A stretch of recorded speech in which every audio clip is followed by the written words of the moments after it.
you, this is our first impression of him. Also, can anyone explain why he had this accent in the first episode? Yo, tell me we didn't just steal a school bus, because this feels like we just stole a school bus. Like, am I tripping, or did he never talk like that again? Hey guys, welcome back to the channel. Today we're going to be talking about one of the most tragic side characters in One Tree Hill, Tim Smith. Tim, what an enigma. The dopey weirdo who functioned as the idiot comic relief.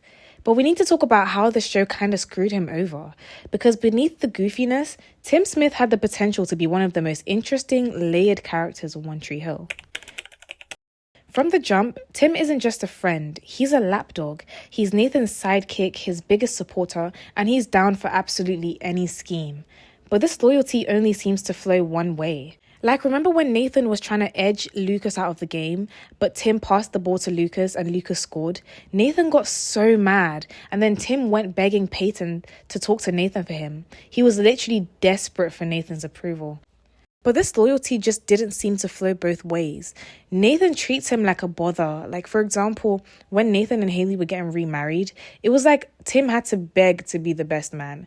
Nathan even described him as a dog with a bone when talking about him wanting to see the strippers and stuff like that.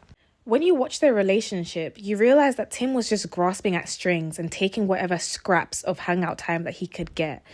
Nathan took him for granted. It was like Nathan didn't even care if he was there or not. Like, for example, when Felix hosted Dare Night, Tim literally had to invite himself and nobody stood up for him. Mind you, Skills and Fergie were invited. Like, Fergie? Come on. Then when Tim said, "It was always you and me. Now you're constantly with Haley or Lucas, and there's never any time for us to hang out. Don't you miss your Tim time?" he was actually hurt, but he's never treated like his emotions have real depth. And then when Nathan hit him with that line, "Yeah, well, you wouldn't have that problem if you got a life of your own and quit living mine." ouch. He was really taken for granted in that friendship, and I feel like that could have been explored further with Nathan's character development arc. I feel like we got to see Nathan learn to be kinder to everyone else except Tim. Now, the characters clearly wanted us to just laugh at Tim, and he did do well as comic relief. He had some really funny moments, like nobody in Tree Hill respected this guy. Oh no. Tim. Remember when the school had the boy toy auction? Tim got sold for $8. $8 measly dollars. And then he had that wild misunderstanding that was so awkward with Nathan's mum. And then there was a time where he took all the guys to ladies' night at the strip club, which was really funny as well. Freshmen, seniors, yeah, it's good times. Currently I'm dating, Brooke Davis. But sometimes Tim's behavior is less haha funny and more concerning. Like, the show sprinkles in these random hints that his home life is a total disaster. For example, in episode 3, he casually drops, "I can't believe your parents don't have any decent..." and later on, he shows the guys his stepmom in some homemade adult films. But when he's allowed to be normal, Tim is actually a sweet guy. Remember when Haley threw that party and no one was showing up and she was stressed? Tim was the one who stepped up to reassure her and made her feel better, and he invited some people himself. Like, he knew how to be chill. Honestly, a storyline where Tim and Haley develop a close friendship, maybe bonding over how much of a nightmare Nathan can be, would have been really good to see. Or they could have had a plotline where Tim expresses jealousy towards Haley for taking Nathan away from him, but the show just treats his emotions like they have zero depth. Unlike Mouth or Skills, who get their own side quests and romantic plotlines, Tim is completely chained to Nathan. He's kind of like the male equivalent of Bevan, but even Bevan gets layers. Like, we find out she's secretly smart, we meet her parents, and Tim gets none of that. Instead, the writers just kind of give up.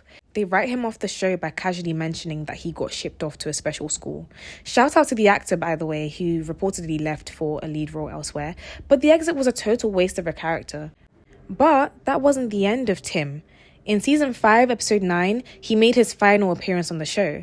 Tim returned as a pizza delivery man, and then we learned some of his lore. Somehow he got with Bevan and married her, and then he had a baby, and he named the baby Nathan, because the psychological chokehold that Nathan Scott had on him somehow survived high school into his adult life.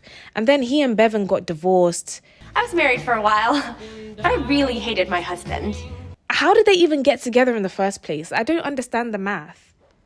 So to top it off, even in Tim's final cameo, we get the same formula. He's obsessed with Nathan, he has a weird and unexplored personal life, and he expresses hurt towards his friends for not caring about him. Miss you guys. Nobody keeps in touch anymore. And we don't get any relief from it.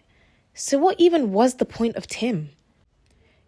If we're being completely honest, One Tree Hill would have been exactly the same if Tim Smith never existed.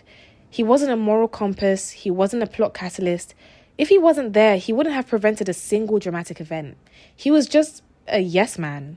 But he could have been more, and that's my point. He had the perfect setup for a massive character arc, learning to break away from Nathan, dealing with his unstable family, finding his own identity.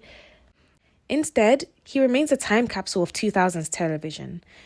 The idiot sidekick who deserved a little bit more respect and a lot more than $8.